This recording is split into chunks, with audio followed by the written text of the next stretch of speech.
Yes, tarehe ya 14 ya mwezi wa 12 mwaka 2025 ni mwaka wa kibabe sana ambao umekuwa na kiki nyingi, lakini pia wasanii wetu wamejitahidi kutoa hiti za kutosha ambazo zimewavutia mashabiki mbalimbali katika game ya Bongo Flava.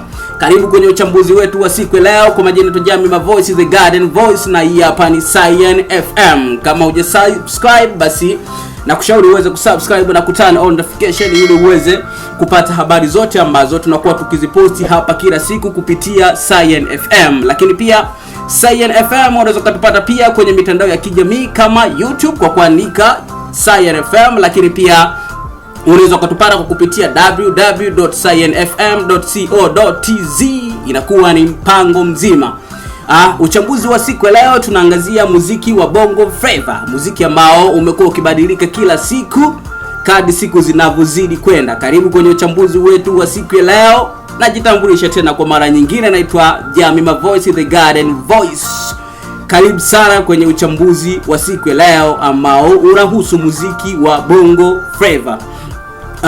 Tukianza moja kwa moja katika uchambuzi wetu, ni kwamba kwa miaka ya hivi karibuni Bongo Flava imeingia kwenye hatua ya quality upgrade, kwamba wimbo hauwezi kuchezwa, wimbo hauchezwi tena eti kwa sababu umetoka tu. Hapana, yani na maanisha kwamba mashabiki wanahitaji melody kali, mixing safi na content ambayo inaweza kumgusa mtu moja kwa moja, lakini sio kwamba tunaweza tukacheza tu wimbo kwamba kwa sababu umetoka basi itabidi tuucheze. Hapana, ni lazima kwanza wimbo uwe na melody kali, lakini pia hakikisha mixing imemixiwa vizuri, lakini pia utengeneze content ambazo moja kwa moja zinaweza kumgusa shabiki moja kwa moja. Kwa mfano, wasanii wakubwa wameonyesha kuwa game imehamia kwenye ubora na ubunifu zaidi, lakini pia kizazi kipya kinaanza kuonyesha meno pia, kwa sababu kwa wale ambao zamani tulikuwa tunawaita underground, kwa sasa hivi wameanza kuonyesha meno kwa kuja na midundo mikali. Yani wameanza kuonyesha kwamba mziki pia unahitaji ubunifu. Kizazi kipya kimekuja na sauti tofauti, ikiwemo midundo mipya kama vibes za R&B, lakini pia kuna amapiano pamoja na afro. Kile kilichokuwa kinaitwa zamani underground, basi leo ndo kimeamua kuwa direction ya game. Zamani tulikuwa tunaoita underground, lakini kwa sasa hivi basi wamekuwa ni kama direction ya game, yani pia na tunaangalia wao wanatengeneza mziki wetu unakuwa unaendaje. Lakini kwa namna moja ama nyingine, kwa producer wetu nao pia hawako nyuma, kwa sababu kila mdundo ukitoka au kila producer akitengeneza mdundo wake basi anaweka signature zake, kwamba hata mdundo ukipiga mtu anajua tu moja kwa moja ni producer fulani ambao kautengeneza huo mdundo. Basi hii inafanya Bongo Flava ionekane ni industry na sio bahati nasibu. Hata hivyo pia, pamoja na mabadiliko haya, kuna changamoto ambazo zipo, kwa sababu tukisema tuzungumzie changamoto ambazo zilizokuwepo ni kwamba wasanii wengi hawana mipango. Tunapozungumzia kwamba wasanii wengi hawana mipango, ni kwamba mtu anaachia kazi au anaenda kurekodi wimbo studio, lakini hana mpango wa kusambaza wimbo wake, lakini pia hajui promotion, kwamba ni namna gani anaweza kupromote wimbo wake ukaweza ukafika sehemu mbalimbali. Lakini pia tukiangalia changamoto nyingine ni kwamba wasanii wengi wanaingia kwenye studio, yani mtu anaingia studio kurekodi bila direction. Yani kwamba mtu anaweza akaingia studio hana wimbo, lakini anaenda studio akasikiliza instrumental au akamwambia producer piga instrumental, baada ya hapo anakuwa anapiga freestyle.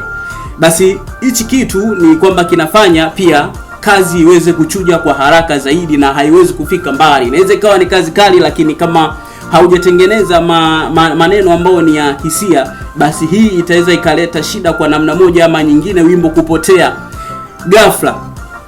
Kwa sababu tukisema tupige hesabu kwa ngoma ambazo ni za zamani, mfano kama wasanii wetu ambao waliopita kwa kipindi cha nyuma, kwa game ambao ni ya nyuma, pia kuna ngoma kali ambazo ni za zamani, hata ukizisikiliza mpaka sasa hivi bado zinaishi, yani bado zina hit. Nadhani kwa wewe msikilizaji ambaye unayenisikiliza unazifahamu ni ngoma zipi ambazo huwa hazichuji, hata ikipigwa sasa hivi basi mtu anatamani kuisikiliza na anaisikiliza na anakuwa na hamu ya kuisikiliza, lakini pia anakuwa hachoki kuisikiliza pia.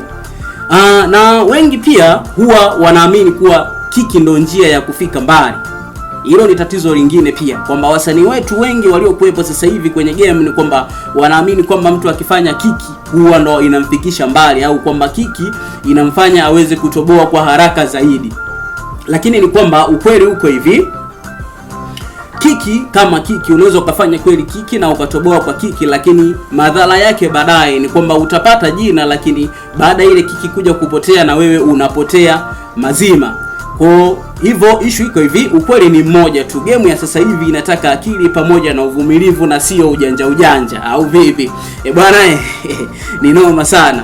Lakini pia tumeshuhudia mabadiliko na namna mashabiki wanaposikiliza muziki, kwamba hawasubiri radio tena, bali wanatumia mitandao kama YouTube, Audiomack, Boomplay pamoja na TikTok. Ndio maana wimbo ukishindwa kufanya vizuri TikTok, ujue bado haujafika barabara au sahihi kwenye barabara ya muziki wa Bongo Flava. Yani haujafika kwenye barabara sahihi ambayo ni ya muziki wa Bongo wa Flava.